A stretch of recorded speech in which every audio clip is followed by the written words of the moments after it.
G நல்வாழ்த்துக்கள் G. நல்வாழ்த்துக்கள் G. இப்போ பேஷண்ட்ஸ் வந்து பார்த்தீங்கன்னா எனக்கு வந்து இவன் வந்து இடுமருந்து வச்சுட்டான், எனக்கு மை வச்சுட்டான் அப்படின்னு சொல்கிறாங்க.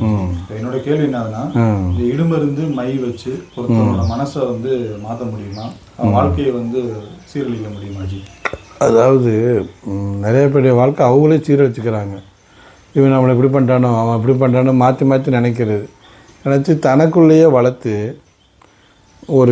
ஒரு மாயையை இவங்களே உருவாக்கிடுறாங்க. அது முதல் விஷயம். அதுக்கு தோதா ஏதாவது பக்கத்து இருக்கார் ஏதாவது ஒன்று சொல்லியிருந்தான்னு வச்சுக்கோங்களேன், அப்போ இவன் தான் வச்சுருப்பான், இவன் இப்படி நினைக்கிறான்ல.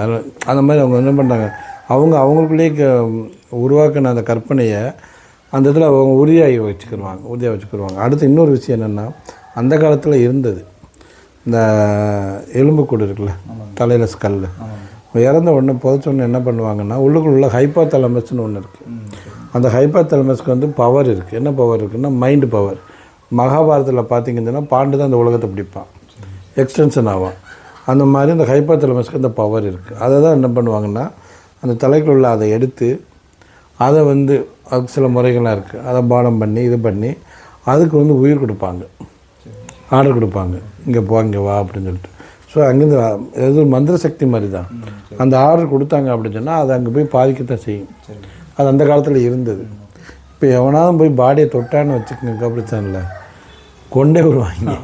இப்போல்லாம் அப்படி எடுக்கிறதுக்கு வாய்ப்பும் இல்லை, அந்த மாதிரி அதை தனித்து கொண்டு வர்றதுக்கு வாய்ப்பும் இல்லை. சும்மா போய் சொல்கிறாங்க.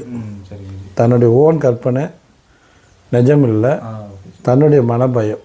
அவன் சைக்கோ டாக்டர்கிட்ட போய் காமிச்சிக்கிறது நல்லது. நல்வாழ்த்துக்கள். இந்த வீடியோ உங்களுக்கு பிடிச்சிருந்தா லைக் பண்ணுங்கள், ஷேர் பண்ணுங்கள். உங்களுக்கு ஏதாவது சந்தேகம் இருந்தால் கமெண்ட் செக்ஷனில் கமெண்ட் பண்ணுங்கள். இன்னும் இந்த சேனலை சப்ஸ்கிரைப் பண்ணாமல் இருந்தீங்கன்னா சப்ஸ்கிரைப் பண்ணிக்கோங்க.